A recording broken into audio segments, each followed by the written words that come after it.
हमारा चिंतन गीता अध्याय 10 श्लोक 9 पे चल रहा है। परमात्मा कह रहे मेरे शुद्ध भक्तों के विचार मुझ में वास करते हैं, उनके जीवन मेरी सेवा में अर्पित रहते हैं और वे एक दूसरे को ज्ञान प्रदान करते हैं तथा मेरे विषय में बात करते हुए परम संतोष तथा आनंद का अनुभव करते हैं। जो बुधा व्यक्ति है उनको एक बात का पता चल जाता है कि संसार को खुश करना व्यर्थ है। हमेशा आप उसकी अपेक्षा से खरा नहीं उतर सकते। यह बात ज्ञानी व्यक्ति को, जो बुधा है, उनको समझ में आ जाती है कि संसार के लिए व्यवहार व्यर्थ है। अब जो शेष जीवन बचा है वो केवल संसार को प्रसन्न करने के लिए बिताना, ये तो मूर्खता होगी। वो तो जीवन का मिसयूज होगा। तब ऐसा क्यों न करें कि प्रभु के लिए जीवन बिताएं, प्रभु को प्रसन्न करने के लिए बिताएं।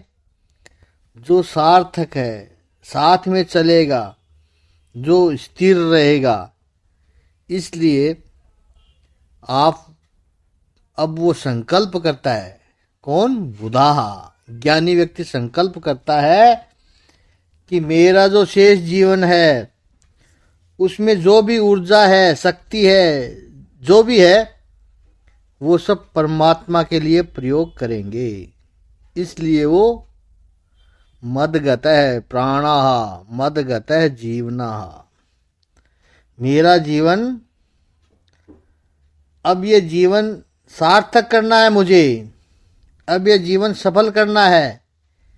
यही ठीक ऐसी ही बात है कि शुरुआत में 5 वर्ष का, 10 वर्ष का, 5 वर्ष 10 वर्ष कुछ इधर उधर ऐसे वैसे किसी ने कहा, उधर पैसा डाल दिया, किसी ने कहा उधर डालो, उसमें इन्वेस्ट करो, उसमें कर दिया। कोई कहेगा यह खरीद लो, वो खरीद लिया। और 10 साल बाद पता चला कि पैसा तो कुछ पास में रहा ही नहीं, कुछ एप्रिशिएट तो हुआ ही नहीं, सब खत्म होता जा रहा है। तब जब समझ में आए कि नहीं नहीं, ये सब नहीं करना चाहिए था, लोगों के कहने पर नहीं करना चाहिए था, जरा अपनी बुद्धि से कहीं ऐसी जगह डालो जहां एप्रिशिएट हो। तो 10 साल के बाद फिर वो कुछ अच्छी जगह पर इन्वेस्ट होता है। संसार में भी ऐसा ही होता है। ऐसे ही अध्यात्म में जीवन की शुरुआत के 5, 25, 50 साल उसको राजी करने में, उसको खुश करने में, ऐसा करो सुख मिलेगा, तो ये सब समय ऊर्जा खत्म कर दिया उसी में ही। और पता चला कि ये तो सब व्यर्थ गया।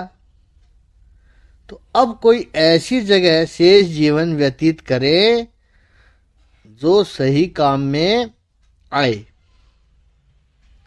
जो एप्रिशिएट हो, जो सही अर्थ में संतोष प्राप्त हो। मदगतः प्राणः मदगतः जीवनः। दूसरा, प्राण का अर्थ इंद्रिय भी होता है, प्राण का अर्थ मन भी होता है। मन भी एक इंद्रिय है, मन है, मन 7वीं इंद्रिया बताई है। और इंद्रियां 2 प्रकार की है, कर्मेंद्र इंद्रिया और ज्ञानेंद्र इंद्रियां। तो प्राण का अर्थ है मदगतः प्राणः, अर्थात सभी ज्ञान साधन और सभी क्रिया साधनों को परमात्मा के लिए ही समर्पित करना। मदगतः प्राणः। फिर वो महापुरुष क्या करते हैं? बोधयन्तः परस्परः कथयन्तस्य माम नित्या। बोधयन्त और कथयन्त, निरंतर परस्पर एक दूसरे को मता चिता, जो मुझ में चित्त रखते हैं। आप देखिए, चित्त की दो अवस्थाएं हैं और हम सभी को पता है इसके बारे में।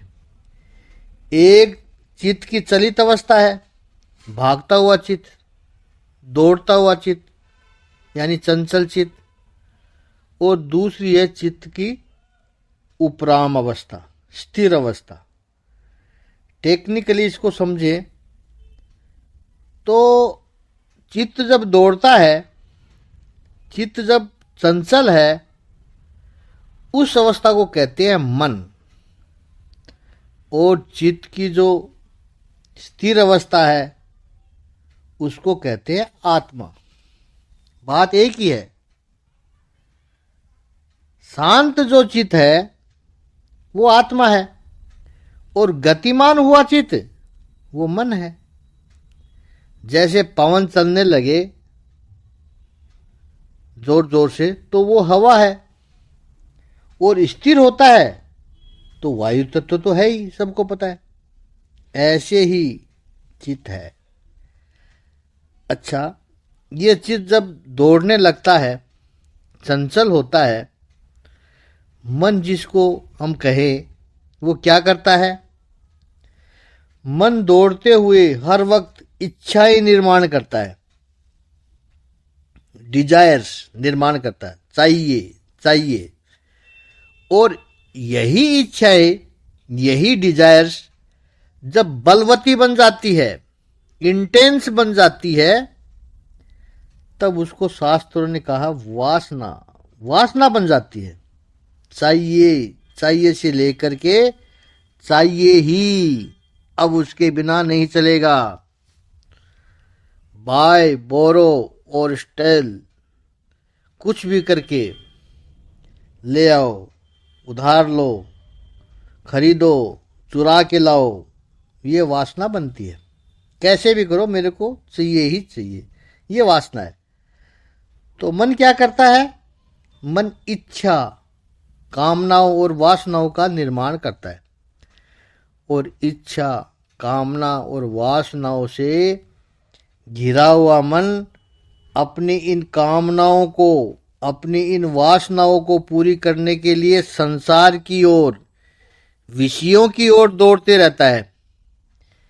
क्योंकि मन को लगता है कि मेरी इच्छाएं यहां संसार से पूरी होगी, मेरी कामनाएं, मेरी वासनाएं विषयों से पूरी होनी है। इसलिए चलित चित्त हमेशा संसार की ओर जाएगा। मन का यह स्वभाव है कि मन संसार की ओर ही जाएगा। तो ये मन प्रभु की ओर कब लौटेगा? सोचो, मन संसार में क्यों गया? अपनी इच्छाओं की पूर्ति के लिए, अपनी कामनाओं की शांति के लिए, अपनी वासनाओं की तृप्ति के लिए गया। तो जब इच्छाएं पूरी होगी, कामनाएं तृप्त होगी, वासनाएं पूर्ण होगी, तब आएगा वापस, अन्यथा नहीं आएगा। और यह स्वभाव है कि इच्छाएं कभी पूरी होती ही नहीं है।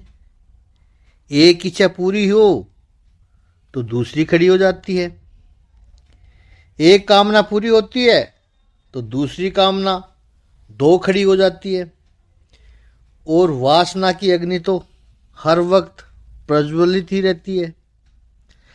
श्रीमद् भागवत में ययाति के चरित्र में कहा, वासना की तृप्त करना, ययाति खुद कहता है, वासना को तृप्त करना, कामना की तृप्ति करना तो ऐसी बात है कि अग्नि में घी डालो और अग्नि को बुझाने का प्रयास करो। जितना घी डालोगे वासना में, जितने विषय डालोगे, उतनी ही वासना और बढ़ेगी। और चाहिए, और चाहिए। कामना की, वासना की पूर्ति के लिए मन संसार में जाता है। और फिर वो वासना, कामना, इच्छा इतनी बढ़ती रहती है कि मन फिर संसार से निकलता ही नहीं है। और जब तक ये मन, ये चंचल चित्त, ये विचलित है, ईश्वर की ओर कभी आता ही नहीं है, तब तक उसको शांति नहीं मिलती है। यही गड़बड़ है संसार की, यही गड़बड़ है। शांति सुख पाने के लिए मन संसार में जाता है, लेकिन मिलती नहीं है। कोशिश करते रहता है, लेकिन अधूरापन रहता है। उसे लौटकर आना ही पड़ेगा। यह मन जब लय होगा, जब उपराम स्थिति आएगी, तब जैसे मैंने इच्छा, कामना और वासना ये तीन बातें कही, वैसे ही वो मन जब लौटता है, परमात्मा के पास आता है, तब आत्मरति ही, आत्म तृप्ति और आत्म संतुष्टि आती है। यह मदचिता होने के बाद ही होता है। जैसे पानी का अपना स्वभाव है, it always goes down the slope. ढलान जहां पर होती है वहां पानी अपने आप चला जाता है, उसको कुछ करना नहीं पड़ेगा। लेकिन नीचे से पानी को ऊपर चढ़ाना होगा तो फिर मोटर लगानी पड़ेगी, कोई अन्य यंत्र लगाना पड़ेगा। ठीक इसी तरह मन को संसार में यदि जाने देना है तो कुछ करना नहीं पड़ेगा, वो तो सभी का चला जाता है। उसके लिए कोई प्रयास नहीं करना पड़ता। लेकिन संसार से हटाकर मन को ईश्वर की ओर लाना हो तो वहां पर कुछ यंत्रणा, कुछ मैकेनिज्म, कुछ प्रक्रिया करनी पड़ती है। और वही प्रक्रिया है योग, वही प्रक्रिया है भक्ति, और वही प्रक्रिया है ध्यान। वहां मेहनत करनी पड़ती है। और यही महापुरुष कहते हैं। कैसे करते हैं? कहते भी हैं और करते भी हैं। कैसे करते हैं महापुरुष? बोधयन्ते परस्परम, एक दूसरे को निरंतर याद करते रहते हैं, एक दूसरे को निरंतर याद करवाते रहते हैं। ज्ञान का अपने अपने अनुभव बताते रहते हैं। मेरी साधना का ये अनुभव आया, आपका क्या अनुभव है? दूसरों के अनुभव से हम सीखें, हमारे अनुभव से कोई प्रेरित हो, प्रेरणा ले। कथयन्तश्च माम नित्यम। और जब ये स्थिति आती है तो शुरुआत के लिए तो मतचिता के लिए प्रयास करना पड़ता है। लेकिन ये मदः गतः प्राणाः परस्परम बोधयन्ता कथयन्तस्य, ये जो स्थिति, ये सब अभ्यास है। फिर क्या होता है? फिर चित्त अपने आप प्रभु में लग जाता है। लगाना नहीं पड़ता है, लग जाता है। भागवत में रुक्मणी जी कहती है अपने पहले प्रेम पत्र में कि मेरा चित्त प्रभु आप में अपने आप आ जाता है। कैसे? दृष्टांत के लिए कहूं, पहले परदेश में होता था, विदेशों में होता था, अब तो भारत में भी है, मिलने लगे हैं। घर साफ करने की जो मशीन होती है, रोबो मशीन, उसको रोबो बोलते हैं। एक मशीन होती है वो अलग होती है। रोबो कंप्यूटराइज होता है, वो वैक्यूम क्लीनर गोल थाली जैसा होता है वो, उसका एक स्टेशन रहता है चार्जिंग स्टेशन। वो दिन भर रूम में घूमता रहेगा, कचरा साफ करता रहेगा, और जब उसकी बैटरी डाउन होने लगेगी या फिर कचरा साफ हो जाएगा, तब वो अपने आप स्टेशन पे जाकर चार्जिंग में घुस जाएगा। बस हमारा मन भी ऐसा ही होता है। वो दिन भर संसार में घूमता रहेगा, पूरी जिंदगी संसार में घूमता रहेगा, कचरा साफ करता रहेगा, और जब उसको लगेगा कि संसार में तृप्ति हो गई, इच्छा पूरी हो गई, या फिर अपनी बैटरी डाउन हो रही है, तो जाकर पावर स्टेशन में लग जाएगा। लग जाओ पावर स्टेशन में जाकर मचिता। उसको पता चलेगा कि मेरा समय आ गया परमात्मा के पास जाने का, वहां वापस जाकर भगवान के पास। ये कब होगा? परस्परम बोधयन्त, जब ये संपर्क में रहेगा, जब एक दूसरे के संपर्क में रहेंगे, तब होगा ऐसा। एक दूसरे के अनुभव शेयर करते रहोगे, तब होगा।